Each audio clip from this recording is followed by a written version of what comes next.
Hello, and welcome to the Mzansi Football Show. My name is Mpho Mutlwani. I've got Thabang Mpho here. We are ready to give you what's been going on in South African footballing scene over the past week. It's been International Week, so we're excited to get going. But first and foremost, remember, do follow us on our social media platforms. Mine is at Mpho Moreki. Thabang's one is at IMTman27. That is already linked to our Twitter post. Also, please do this for us. Please do this massive favor. Please follow us on these four platforms: on Facebook, Instagram, Twitter, and on YouTube. But on YouTube, please do something special. Please like and subscribe to the One World Sports Radio platform. We're going to bring out a cricketing show as the cricketing season, international season starts. So we're going to be doing that. And we've also got the Cheap Seats, which is a Premier League one. So please do a like and subscribe and share as widely as possible. Before we get going, Team Man, how are you doing? I'm good, thanks to yourself, Mpho.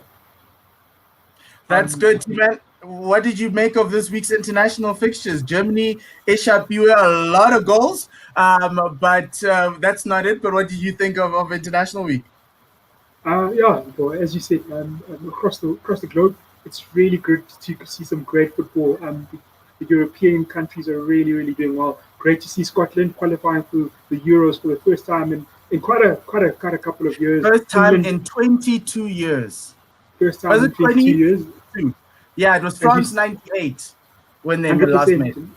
100%, because it is great to see Belgium reassert themselves at the top of global football by beating the ever-improving England side by 1-0.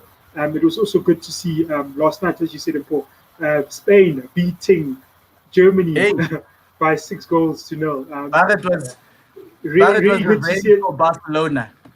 100%, because it was good to see a Torres on the scoreline scoring a hat-trick. As you know, Paul, we are moving into a new phase of world football. It's not Fernando Torres, it's a new Torres. That's all it is. It's always great to see new up-and-coming players coming up at the prominence in world football. Yes, T-Man. Another part of that international break that we had, it was a men's international break. We're moving into the women's international break, but the African teams are not playing. But in Southern Africa, we had Cosafa happening over the past 2 weeks, the women's championship and also the under-17 championship. Banyana didn't do quite well in the under-17 championship, but Banyana Banyana made it 4 out of 4, 4 in a row. And we were speaking last week about their match against Malawi, against the Chamavinga sisters, as well as the possible final. And that was between the winner of Zambia and Botswana. It ended up being the winner of Botswana. It ended up being Botswana. And then the final was Botswana and Banyana Banyana. And the ladies did an incredible job in that semi-final, winning 6-2. And they did an even better job in that final. I think it ended up being 3-1 or 4-1, but it was a win nonetheless. The goal scoring, the scoreline seemingly has evaded me, but we are Cosafa champions and the ladies have done well. Hilda Machaya, seemingly a new star out of the rough that we found, as well as Mabula Khoale, Gabriela Salgado, and a host of that 11 who some of them haven't gotten regular game time. Gamete at center back was just incredible, and I was really impressed by how Desiree Ellis managed the women who we found out that they weren't getting paid for this tournament and they were doing it for love of football alone, which needs to stop, T-Man. But it was a great win for the ladies. Excellent win for the ladies, and as you mentioned before, it is great to see. It is mostly the locally based football players, seeing that most of our Banyana players have done so well in the past few years that most of them have moved abroad. So this is Desiree Ellis' chance to use a new crop of players, a new breed of young talent, and the ladies did not disappoint us at all. Scoring more than 3 goals in every single game. They had a clean sweep in the group stages, scoring 24 goals in the group stages. They played against Malawi in the semi-final. You saw they exerted their dominance. Malawi was arguably on par with our ladies, but our ladies managed to throw Malawi away, went to the final against Botswana and managed to win that as well. Great opportunity for our ladies. Hopefully this can give some of our ladies as you mentioned, unfortunately our ladies didn't get paid for this game. But what the beauty of our ladies doing so well is that games like these and tournaments like these give our ladies the exposure that's required, and hopefully our ladies can get scholarships to the USA. Lots of USA scholarships. Colleges are looking for young talent and such opportunities. They know South Africa is a breeding ground in Africa. Arguably, we are the top two teams in South Africa, up against Nigeria, on par with Nigeria. And hopefully, our ladies who did so well in this tournament can follow the likes of Janine van Wyk, the likes of Jermaine Seposingwe, the likes of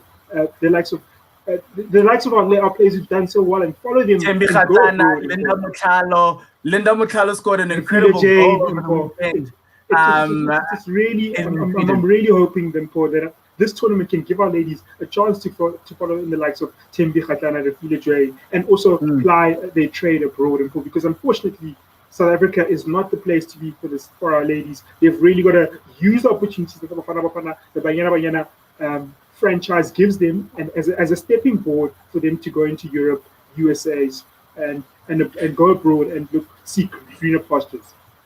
And to a certain extent, that's the thing. And to correct myself, the final ended up 2-1. Gabby Salgado scored the winning goal in that game. But from my perspective, having watched them play and being a fan of, and we did the Banyana Banyana games on One World Sports Radio last year at the World Cup, and to see the new crop of guys of women coming in and asserting themselves even at a Cosafa level. There were, and this is the next question for you for this. There were many people who think that we shouldn't be playing Cosafa because of the fact that Banyana Banyana are so dominant. But my point has always been this is the stepping stone into the bigger national setup with the players playing with the you would call them the starters, the first team in Europe plying their trade, not being able to come down to South Africa to play.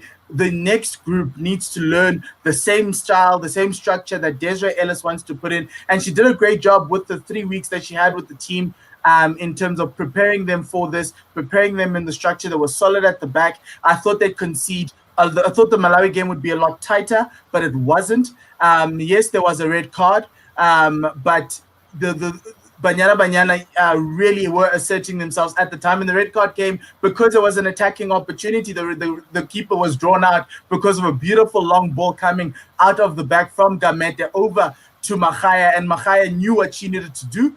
And she took it out wide, and keeper got her. And that opened the game up, but it showed the attacking intent from Banyana Banyana. They handled a team with a very strong striker like Tabitha Chavinga up front, the captain of Malawi, which is similar to necessarily how you'd have with Nigeria. When we watch Nigeria play Banyana, you've always got Asisat Oshawala there up front, trying to cause a lot of problems. Back in the days, it was, I think, Messi Akide who would cause problems for Banyana Banyana. And now you could see Gamete at centre back.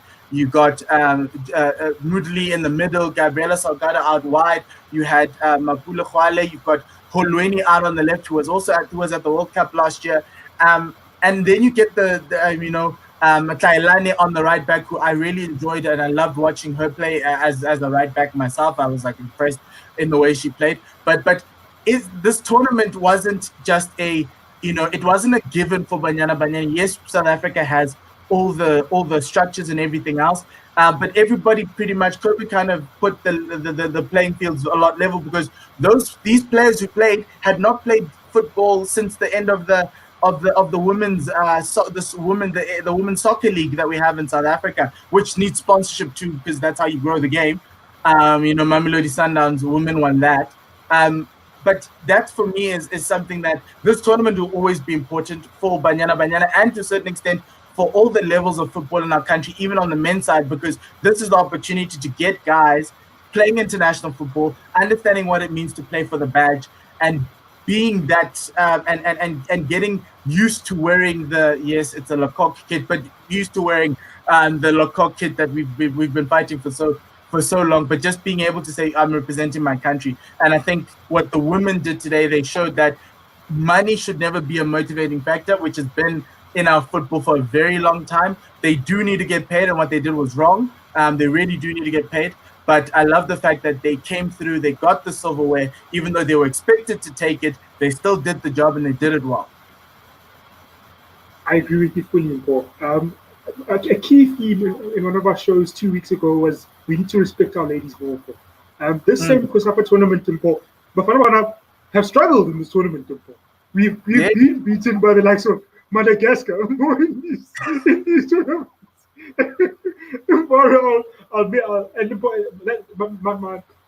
Nothing against Bafana, but what I'm trying to emphasize is that our ladies continuously make us proud on the African continent. Even when they're putting a second string side on in a tournament like this, they go to the tournament and they make us proud in every single game. They go out there and they beat teams by in the group stages. They're beating teams by 8 goals to 0. In the semi-final, they're scoring 6 goals, and in the final, they're dominating against our neighbors in Botswana. Our ladies have continuously made us proud. They're flying the flag. These tournaments, you asked about the importance of our ladies playing this tournament. It's very important because this is where we unearth the future Joanne Solomon's, Portia Mudise's, Tembi Khatlanas. This is where we find them. It's on the grassroots because unfortunately in South Africa we are not giving our ladies the support and talent that they deserve. And these kind of tournaments are where we can finally see that young player that we can take and give them a stepping stone for them to go abroad. Because unfortunately in South African football we aren't supporting them. So all we can do at the moment is hoping for that through these tournaments we can give them the stepping stone that they need so they can go ply their trade in Europe and to go play in the US colleges and hopefully gain the exposure that they require.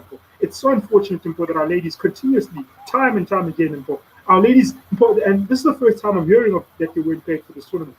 There was a kit issue, they didn't make a noise about it. There was a payment issue, they didn't make a noise about it. They got out into the field of play, they made us proud, they won the tournament, and then only afterwards, this is when this issue is being raised. And I hope for someone listens and for the sports minister and for someone listens and comes to the party these ladies, they need sponsorship. These ladies, they need support because if there's who is Safa's best team, it's not Bafana. It's these ladies over here. It's actually not even. It's not even who's Safa's best team. Who is South Africa's best team right now? The Springboks aren't playing. The cricket team's playing in 2 weeks, and they haven't done quite well in a while. The men's football team's not doing well. The only two teams that are doing well in this country are women's teams. The netball team and Banyana Banyana. The netball teams receive sponsorship. It's high time Banyana Banyana get sponsorship, especially in the league. And on top of that, as a separate entity on their own, it's high time that happens. But we'll talk about that later on. We also have to talk and give some time to the Afcon qualifiers that happened.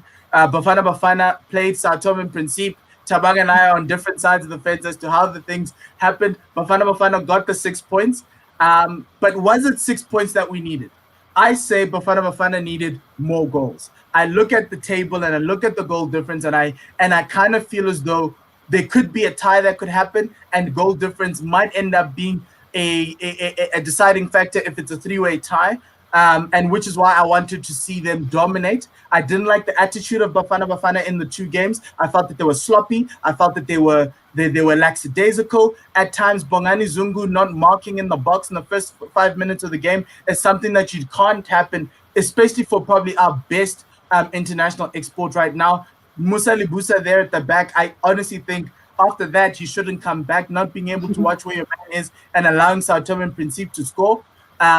This Manyama experiment that we had up front, I get it. Yes, we've got striker injuries, but Kermit was available. Luther Singh was available. Why couldn't you put someone naturally there? It gave me a lot more questions than answers, and maybe this may not be the time for questions and answers. But if I look at this team, I felt that it was an opportunity missed to put a team away that could be put away. They have a -9 goal difference, guys. -9. But anyway, let me stop there. T-Man, were you happy? Are you happy with the state of Bafana right now and how they play?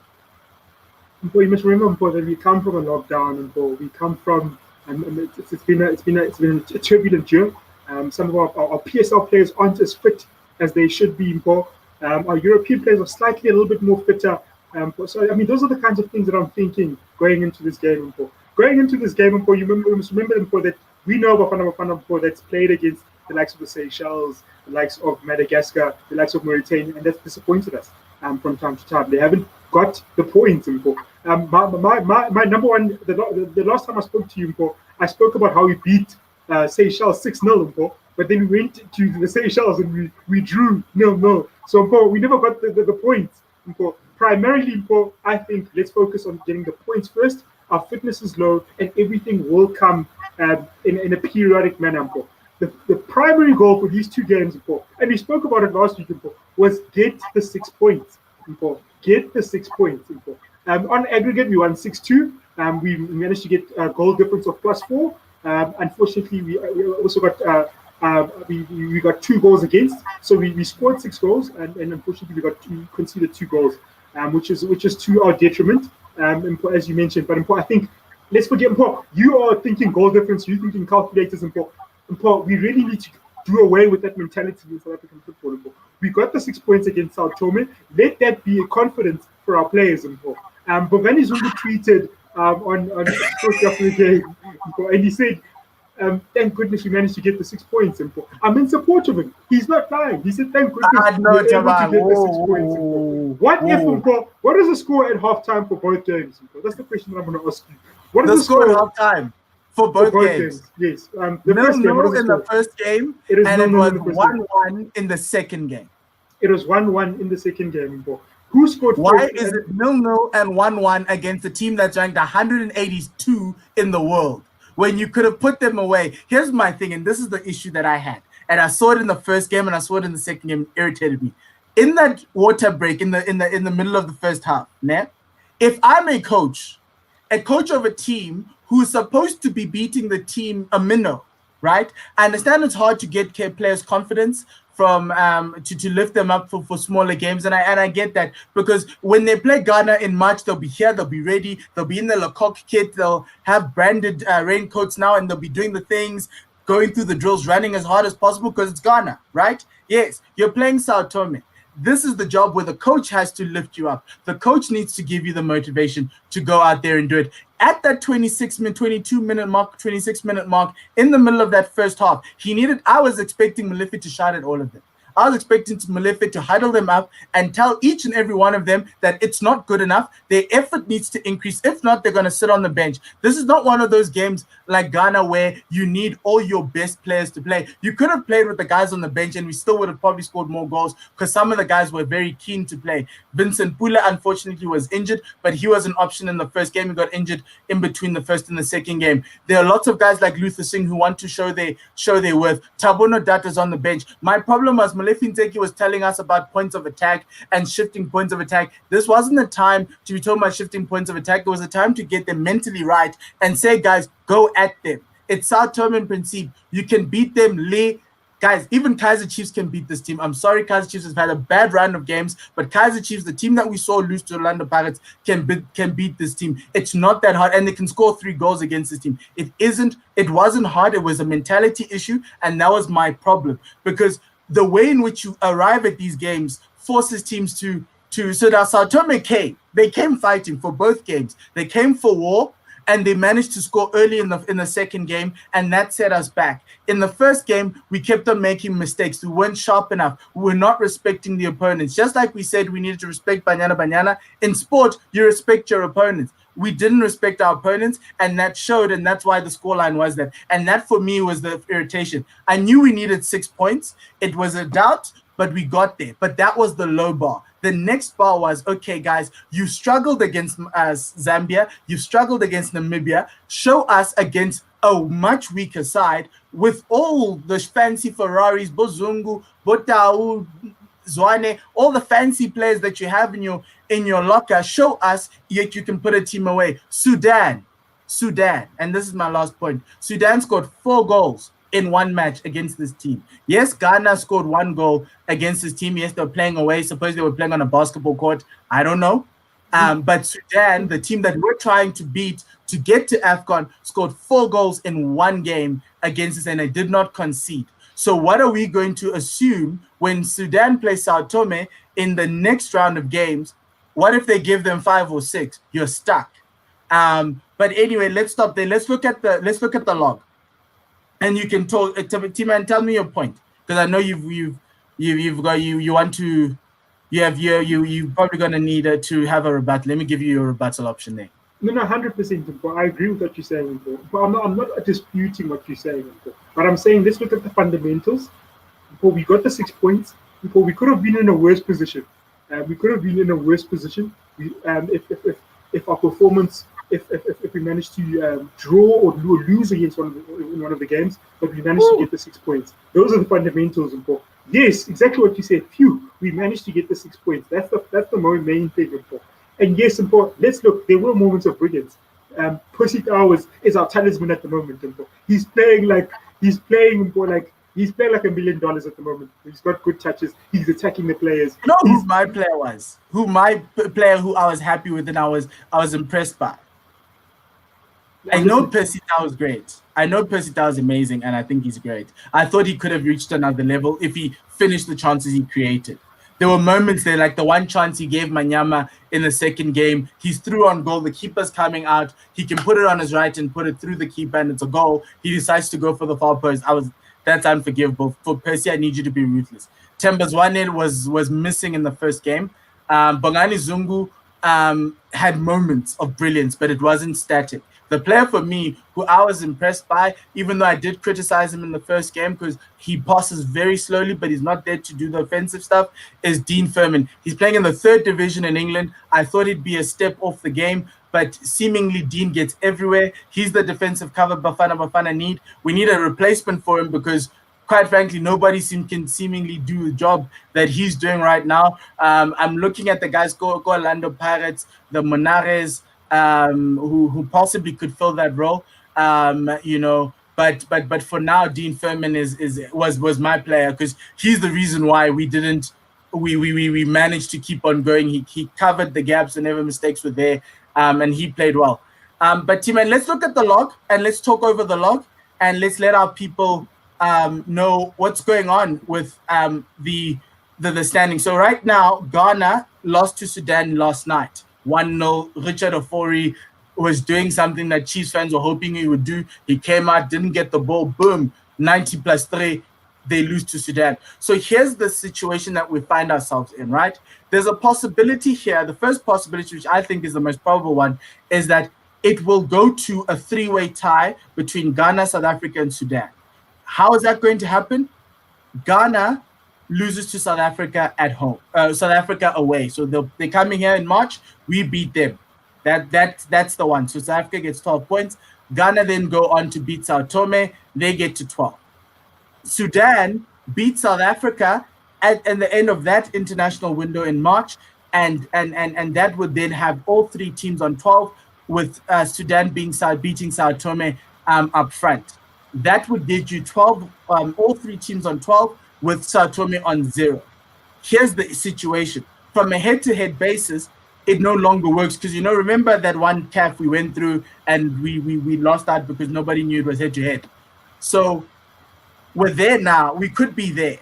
In that scenario, it will go down to goal difference, which is what my point was. Right now, after these games, South Africa should have had a higher goal difference than Ghana at least, by the virtue of their having played Sao Tome twice.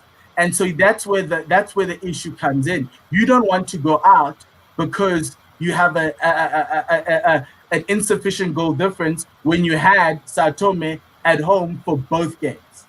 But that's it nonetheless. The other scenario, which I think is much more plausible, is for South Africa to qualify, they need an even number of points in these last 2 games. It's either 2 draws, so a draw against Ghana and a draw against Sudan, or a win and a draw.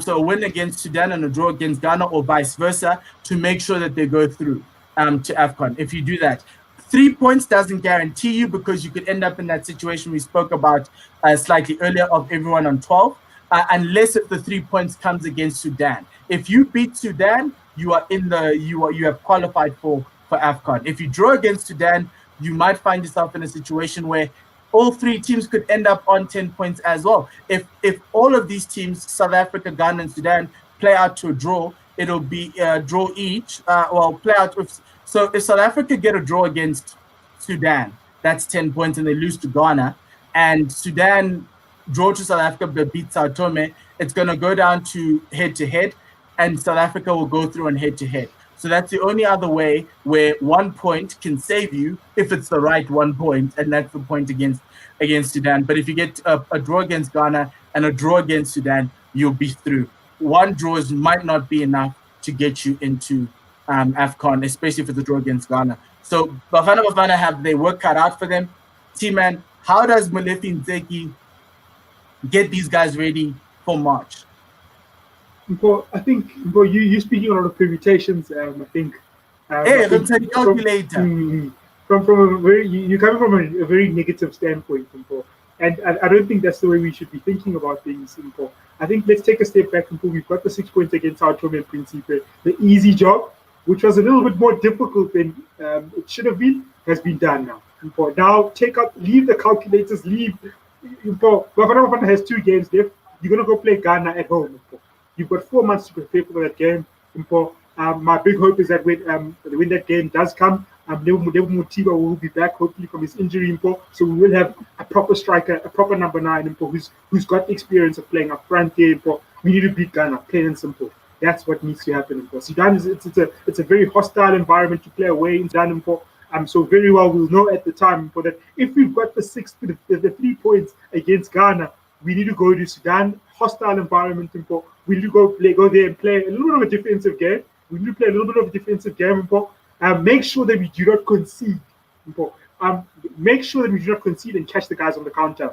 And hopefully we can. In the worst case scenario, let's draw against them. But best case scenario, playing the counter-attacking football. We've got Persita, we've got the fast players. We've got Persita. Hopefully Luther Singh can play a more prominent role in the next game, in the next 2 upcoming fixtures. And by then, that's it's as simple as that. Don't look left, don't look right. Focus on what's in front of you. We've got a game against Sudan. We've got a game against Ghana. Ghana is at home. Forget that Ghana. You've obviously got the 2 IU brothers. That's the big. And Thomas Partey, they've got Thomas Partey. They've got Nuhu. The problem I have with South Africans looking at teams like Ghana, with some guys you may not know, but these guys applying their trade, all 11 minus Richard Ofori, applying their trade in leagues in Europe, the same leagues that Percy Tau applies his trade in that Bongani Zungu apply their trade in. And my issue's always been when Bafana play against teams like that, and that's the one other option, one other thing that I've always wanted, and you know this, that Bafana can field an 11 of European-based players, because that's the best place where I think Bafana can be their most competitive on an African state. If I look at all the best teams in Africa, all their players are playing their trade, not in South Africa, but they're playing their trade in Europe, and that's my thing. It's the quality of the football. Yes, Ghana lost to Sudan and they were playing away in Sudan. So maybe they might struggle playing at home in South Africa. But you know, when teams come to South Africa, Sao Tome showed you, it's nice. It's very beautiful. Yesterday, let me tell you this. Yesterday, did you hear what happened to Tunisia? So Tunisia played in Tanzania. When they arrived in the changing room, they were playing just around about 5 p.m. in Tanzania. So when they're playing in the changing room, there was lights and everything else. They went out to train, to warm up. They came back from warming up. It was dark city. They had to use their torches to get themselves ready and put their kits on. This is the type of stuff that happens elsewhere in Africa, where you get situations like this. In South Africa, it's very nice. It's 5-star, it's world-class. You'll be taken care of like a king. You'll be treated like a king, and you can perform like a king.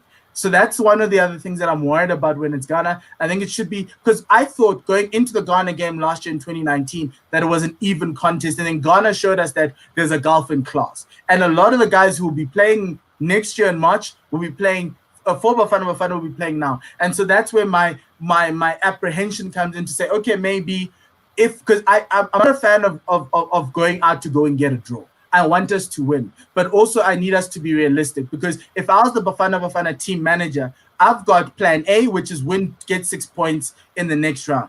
If I can't have plan A, I need to have plan B and C, and I need to know how Bafana can pivot. And I provided that to you in terms of plan B and C. Yes, go out and win. Please go out and get the win, Bafana. That's what we want. But outside of that, based on the way I've watched Bafana play against Ghana in that last year this time, I am very skeptical of how this team who played against Ghana will carry themselves against Ghana, even if it's at home.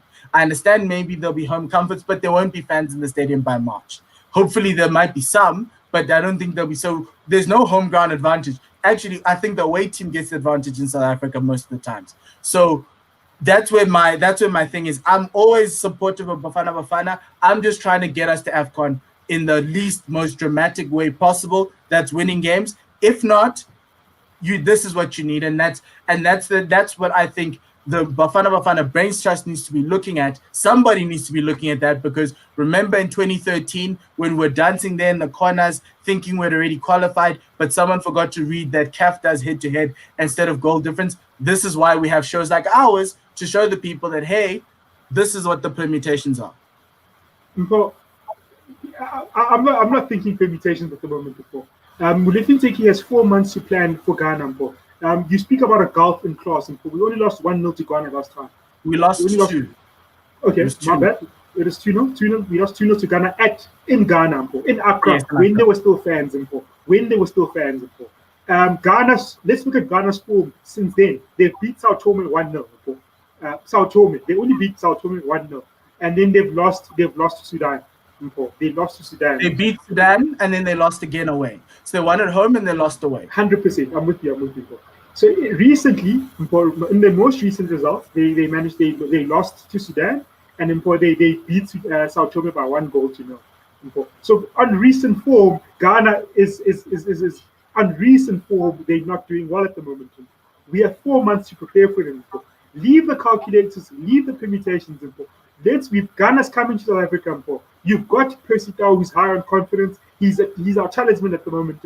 We need to play the game around him. Bongani Zungu, yes, he made a couple of mistakes, but in the first game, he was very pivotal. He came on after halftime, put in some good passes, showed his class, after recently signing for Rangers. He's also a player who's high on confidence at the moment. Keegan Dolly, very, very classy player. He's playing in Montpellier in France. Let's center our games around them. Unfortunately, what was our problem in the first few games? We never had an out-and-out striker who was doing well. Themba Zwane, PSL player of the season, also played very well in the last few games. In the last game against Sao Tome, where he managed to score a brace as well. So I think those are the positives that we need to put together in this game. We've got negatives, unfortunately, but the coach has 4 months to prepare for that game against Ghana. And what's the problem against playing against Sao Tome, but it's a positive about against playing against Ghana, is that we know the players. We know the players because these are the players that are playing in the EPL. Jordan Ayew, Andre Ayew, Thomas Partey, Richard Ofori, who's in goals. We know our players. Thembinkosi Loch plays in training with Richard Ofori. Look at Richard Ofori's mistakes. Plan around that. You've got 4 months to plan. You need, and I've told you, let's not look left, let's not look right, let's not take a calculator out. It's simple. It's simple. Okay. Sudan, by beating Ghana, actually gave us an opportunity. They threw the group wide open. It was gonna be us up against Sudan. Ghana would have been gone to Afcon. But Ghana's still there, and there's a chance that Ghana might be the one who's out. It might be us and Sudan. Yeah, that would be something else. But let's look at the momentum at the moment. The momentum at the moment tells us that Ghana is a team that's dipping in form at the moment. But in the same way, they've also got 4 months to plan for us. But I think these next 4 months are critical. Our national team coach earns a salary each month, even when Bafana is not playing. So he must watch those videos. He must watch those videos. He needs to 24/7 video analysis. He needs to be at the forefront. Exactly. He needs to be at the forefront.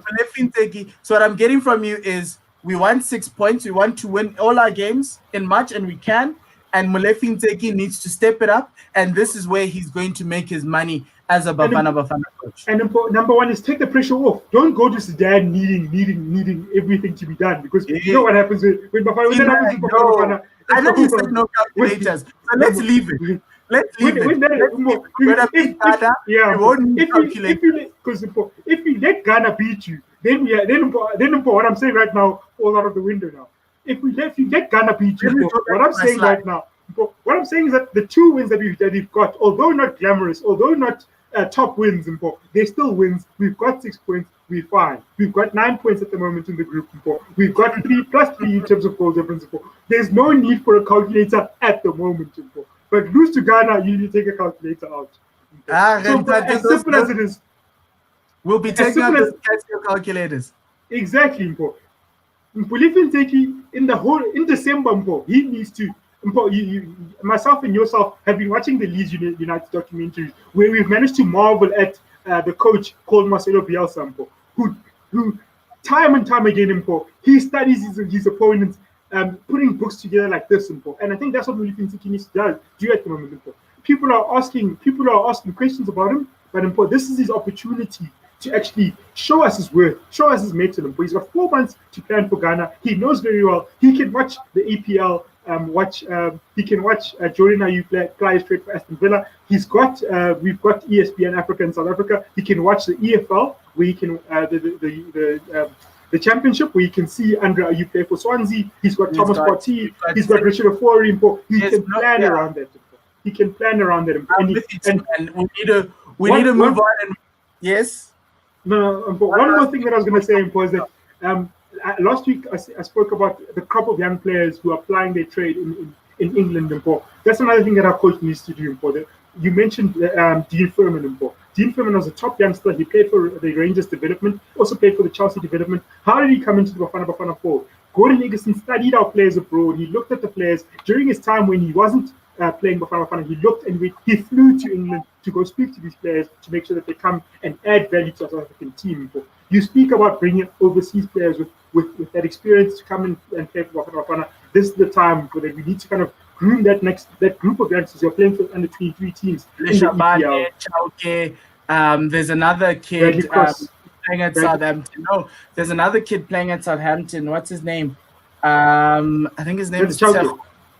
No, Chauke plays for England under 18s. But there's another one. I think his surname starts with an M, but I saw it today. But there's a lot of those group of youngsters who were born in the UK to South African parents. And so you need to kind of get them in the fold now, and get them, even pick them for the Olympics, because we've got the Olympics next year to give them a taste of what playing for South Africa is. Yes, we've got Safa, but this is what we need to do, because some guys, you can throw it forward and say, yes, he's hoping to play for England, but he might end up being like a Wilfred Zaha and play for Cote d'Ivoire. So that's what might happen. But that's a lot of work that Mphuleni Teki has to do, T-Man. And so let's leave him to do that. We'll come back to this in 3 months' time, or yes, in March, and we'll talk about this again. But for now, as guys are also now going to have to start preparing themselves for that game in March, and also the Olympic Games. The under-23s played against Saudi Arabia this week as well. A lot of those players will be featuring this week in the domestic scene. T-Man, I'm going to put up the list of fixtures for this weekend in the PSL. We just need to have a chat around that, around the games that are going to be happening. Yeah, obviously it's a fourth match day. The log still is in flux, but we've got Mamelodi Sundowns at the top, Barokas at 2. But here are some of the games this weekend that we are going to be looking at. Let me just put it up there. And I'm going to start here. Stellenbosch and Chippa, Leopards, Maritzburg, Golden Arrows, Kaizer Chiefs, which is a tasty one for Golden Arrows. Orlando Pirates versus SuperSport United, which I think is the match of the round. SuperSport United, you know how great they can be, especially against an Orlando Pirates. You've got Swallows and TS Galaxy with the battle of the new boys, or the former Glad Africa Championships at 8:15. Then on Sunday, you've got Cape Town City against Bloem Celtic, Sundowns against Amazulu, and TTM versus Baroka in the first Limpopo derby of the season. We know that Black Leopards, and the game that I'm interested in actually is that Black Leopards Maritzburg United. We thought Eric Tinkler would be the first coach to be fired. It ended up being Osams of Black Leopards being fired. Somehow they've managed to get the former Baroka coach, Dylan Kerr, back in. Leopards have Rodney Ramagalela training for them this weekend. They're at the bottom of the table right now. Is Leopards, no wins. So too are Maritzburg at the bottom of the log as well with no wins. 0 points for both of them. This is the moment where Maritzburg can turn their season around, because I think the Maritzburg squad is actually pretty good. So that's the one game. Kaizer Chiefs and Golden Arrows. Gavin Hunt needs a win. He needs a result badly. He needs to stop the round of losses, especially against to try and get the train a little bit of momentum. And then the other game that I'm interested to see is TTM versus Baroka. I think Baroka have a good thing going. They top the log 7 points. They've won 2 games out of the 3. And TTM are trying to get their season going with the new with the whole rights thing and new players coming in and out and people washing kits and everything else. But I think that those are the games that I think are standing out. I love where Swallows is positioned on the log though at number 3. So that's a very very good a game for them. They're still unbeaten as well. No, 100% important. It's only been 3 games played so far, so you can't really make a prediction so far in the league, Mpho.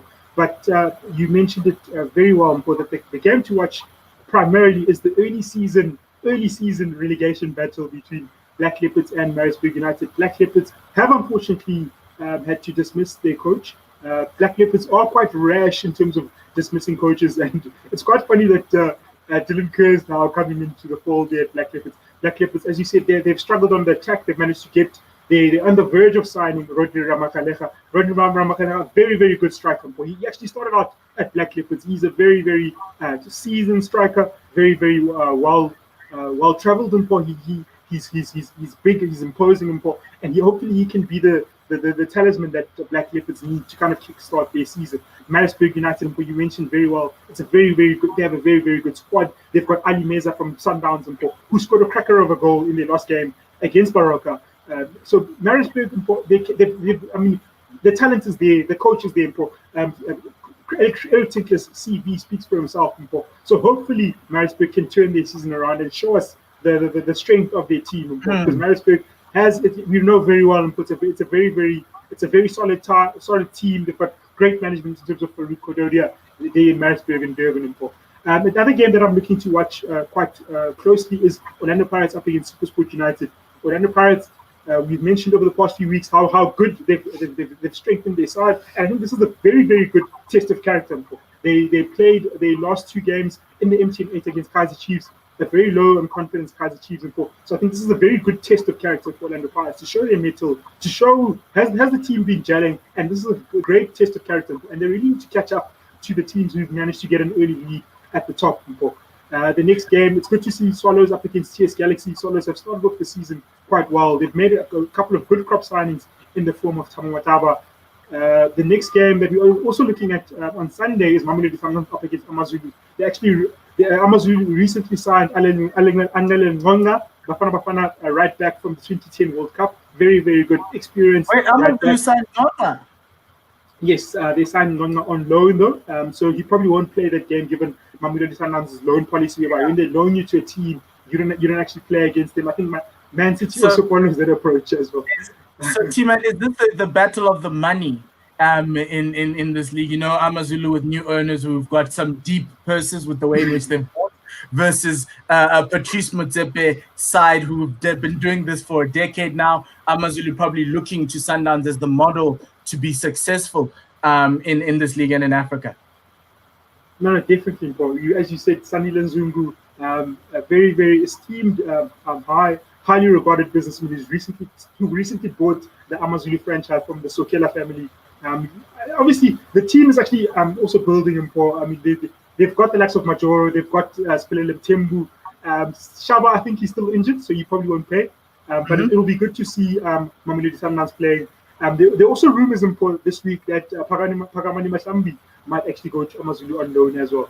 Pagamani Mashambi, oh my goodness! That is a player who should be playing for Bafana. He should be one of the. I should be speaking about him. We'll talk about him and the mummies in another show. But for now, man, I think let's leave it at that.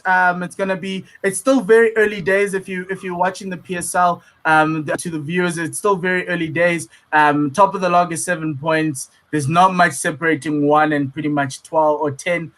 So everyone's trying to jostle their positions, which is fine and it's good. The fixtures are going to come in thick and fast. We've got fixtures next week, midweek as well, but we'll talk about that on the show next week. T-Man, do you have any final words before we close out the show? No, just thank you to the people who keep supporting us. Thank you to our subscribers who've continuously supported us. Mpho, as you know, Mpho, it does get heated when you talk about Bafana, but it speaks about our passion and our love for our country. It speaks about our love and our passion for this beautiful game, Mpho. And thank No, you once again to my colleague in sports, Mpho. It's always a pleasure spending my Wednesday evenings with yourself, speaking about the beautiful game. yes, we must talk about it. Hey, who not? The other thing is that I'm passionate about this country. I'm patriotic. I don't throw Bafana away. I'm the first one to watch the games. I was there this week. I'm not happy because I I can expect attest to it, Mpho. I can attest to it. I expect better from them. But anyway, enough about that. Enjoy the football this weekend. Let me just put it up one more time for you guys to see. It's the PSL match day, a tasty one with Stellenbosch and Chipa. You've got Pirates and Supersport, Solos and TS Galaxy. So do enjoy these games, especially on Sunday as well. The money game, the game of the cash bags, which is Sundowns and Amazulu. That's what we're going to call it. But enjoy. Thank you very much. Remember, you can interact with us on these platforms. Please do like and subscribe. That's how we get the show growing. Let's get the conversation going. Please do put in your comments. Let us know what you think.